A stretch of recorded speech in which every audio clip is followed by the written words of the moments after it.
یہ کہانی آپ کی ہے، یقین نہ آئے تو آخر تک سن لیجیے۔ ایک تھا ماہی گیر، اپنا کام سنجیدگی سے کرتا تھا۔ ہر روز ایک مچھلی پکڑتا تھا اور اپنے گھر لے جاتا تھا۔ جب ختم ہوتی تھی تو دوسری پکڑنے جاتا تھا۔ ایک دن جب اس کی بیوی مچھلی صاف کر رہی تھی تو اس نے ایک عجیب چیز دیکھی۔ مچھلی کے پیٹ میں سے موتی نکلی تو حیرانگی سے کہنے لگی، مچھلی کے پیٹ میں موتی؟ سبحان اللہ! سنیے سنیے، دیکھیں مجھے کیا ملا ہے۔ کیا؟ موتی ہے۔ موتی؟ ماہی گیر نے موتی کو موتی کے سوداگر کے پاس لے گیا جو پرہوس میں رہتا تھا۔ اس نے موتی کو دیکھا اور کہنے لگا، مگر میں اس کو نہیں خرید سکتا کیونکہ یہ بہت قیمتی ہے۔ شہر میں جو سوداگروں کا سردار ہے اس کے پاس لے جاؤ، شاید خرید سکے۔ ماہی گیر نے اپنی موتی لے کے بڑے سوداگر کے پاس گیا اور اس کو اپنی کہانی بتا دی تو کہنے لگا، خدا کی قسم اس موتی کا کوئی مول نہیں، مگر شاید ایک طریقہ ہے۔ شہر کے حکمران کے پاس لے جاؤ، وہی اس موتی کو خرید سکتا ہے۔ اور حکمران کے محل پہنچ گیا اپنی موتی کو لے کے، اور اجازت ملنے کے بعد حکمران کے سامنے آیا۔ اس نے موتی کو دیکھا اور کہنے لگا، ایسی ہی موتیوں کی تلاش ہے۔ اس کی قیمت کا اندازہ نہیں لگا سکتا ہوں، مگر میں تمہیں اپنے خزانے کے اندر جانے کی اجازت دوں گا۔ 6 گھنٹے کے لیے جو چاہے لے جا سکتے ہو، اور یہ تمہاری موتی کی قیمت ہوگی۔ ماہی گیر نے بولا، جو حکم، مگر اس کو آپ 2 گھنٹے ہی کر دیجئے۔ ایک غریب ماہی گیر کے لیے 6 گھنٹے بہت زیادہ ہیں۔ نہیں، تمہارے پاس پورے 6 گھنٹے ہیں، جو چاہے لے جاؤ۔ ماہی گیر حکمران کے خزانے کے اندر گیا اور اس کی آنکھیں باہر آ گئی۔ بہت بڑا کمرہ تھا، 3 حصوں میں تقسیم کیا گیا تھا۔ ایک حصے میں زیور، سونا اور موتیاں تھیں۔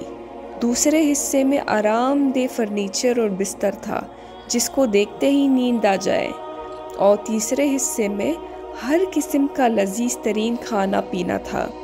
تو ماہی گیر خود سے کہنے لگا، 6 گھنٹے مجھ جیسے غریب ماہی گیر کے لیے بہت ہے۔ 6 گھنٹوں میں کیا کروں گا؟ اچھا، ایک کام کرتا ہوں، میں تیسرے حصے سے شروع کرتا ہوں۔ اچھے سے پیٹ بھر کے کھانا کھاتا ہوں تاکہ مجھے طاقت ملے زیادہ سے زیادہ سونا اٹھانے کے لیے۔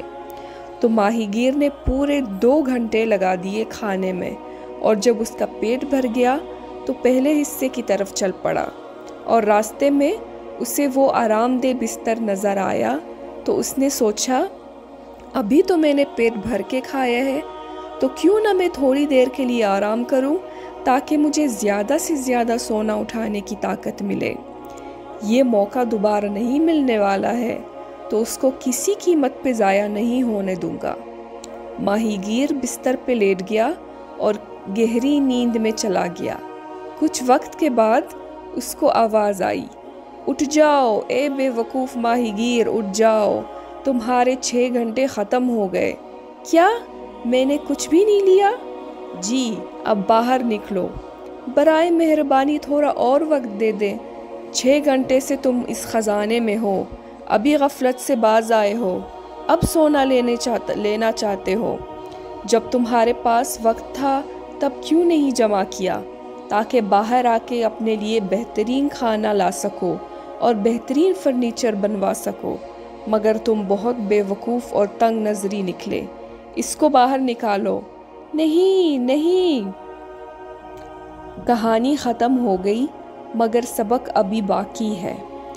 آپ نے جو موتی دیکھی وہ آپ کی روح، آپ کی جان ہے، جس کا کوئی مول نہیں، مگر اس کی قیمت کا قدر نہیں۔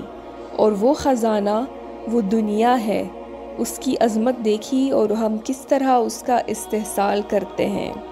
اور زیور سونا وہ اچھے اعمال ہے، اور وہ بستر وہ ہماری غفلت ہے، اور وہ مزیدار کھانا وہ دنیا کی شہوت اور خواہشات ہے۔